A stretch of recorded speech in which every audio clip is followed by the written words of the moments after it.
What about respecting the Broncos name? Anybody respected Russell Wilson at this point? Hey, guess what? You get to watch him again on Monday night. Hey, what I tell you is yesterday. What I tell you is you yesterday. hit it. What I tell you you is got yesterday. It. You won. Broncos minus 3.5. They ain't gonna score 16 points. You're right. I can't believe it. They ain't gonna score 16 points. How are they gonna win by 3.5? In fact, Colts get the W 12-9 in a game that had no offensive touchdowns. That is impossible. One guy bet $100 on FanDuel and won $10,000. He bet no touchdowns in the game. Wow. And he hit for $10,000. Wow. Probably should have won more than that. Just trying to find this tab. This past January, I saw what I perceived to be the worst Monday Night Football game I had ever seen. It was a game between the Cleveland Browns and the Pittsburgh Steelers. Yeah, it was the end of the year. Ben Roethlisberger looked horrendous. He had 125 yards. Baker Mayfield looked horrendous. He had 157 yards. Ben had an interception. Baker had 2 interceptions. There were fumbles in the game. The game was abysmal. It was nothing compared to what I witnessed with my own 2 eyes for a quarter and a half, because there was no way I was watching that past a quarter and a half. I did go back and watch it again this morning so that I could talk about it. The game was awful. It was god-awful. Talking about Russell Wilson, this is what I did. I did some notes about Russell. I'm here for it. Here's my notes about Russell. Everybody asks, saying, oh, Russell's finished. Russell's finished. He's washed up. And to that I say no. This is what I say to that. Russell, 2 years ago, 5-0 to start the season. He finished that season with 4,400 yards, 42 touchdown passes. This is 2 years ago.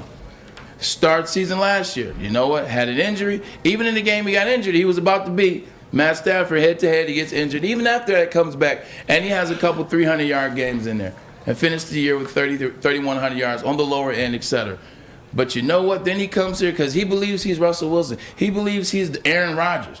He believes he's just as good as Aaron Rodgers. They keep mentioning his name with Aaron Rodgers. He's beat Aaron Rodgers a couple times in the playoffs. He believes he's that guy. He comes to a team with a coach that doesn't know anything about coaching, with a coach that's not this offensive guru as advertised. He's not that. And then you start to see the chinks in the armor of who Russell Wilson is as they change the offense and try to make him a pocket passer.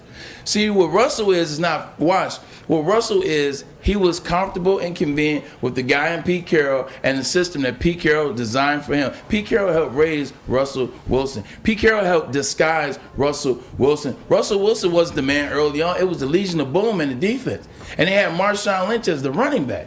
And then you're playing off his ability to be able to run out of the pocket. Pete Carroll always put Russell Wilson in the best situations to win. The best coordinators. He was only hiring guys like Darrell Bevell, Brian Schottenheimer, that he can come and tell, say, look, you're not coming here coaching your brand of football. You're going to put a system around what Russell is comfortable with, or you can't be the offensive coordinator here. So Russell didn't have to be there for his friends in the offseason. Russell didn't have to hang out with his boys and the teammates and be close. Russell could go whirlwind around the world doing this with Sierra and the kids and Vogue and GQ and MTV and movie appearances like Entourage, etc. And nobody's going to say anything because he won a Super Bowl. Because Pete Carroll, that's his guy. Because Pete Carroll took care of him. Pete Carroll shielded everything from him. But now you try to go do the same thing with a team you don't know. Yeah, Broncos Nation, let's ride weird. Put the helmet on and go backwards, because that's where y'all riding. The problem is he's not getting masked. They're not running his style of football. And Pete Carroll is not there to bail his ass out. Be careful what you wish for.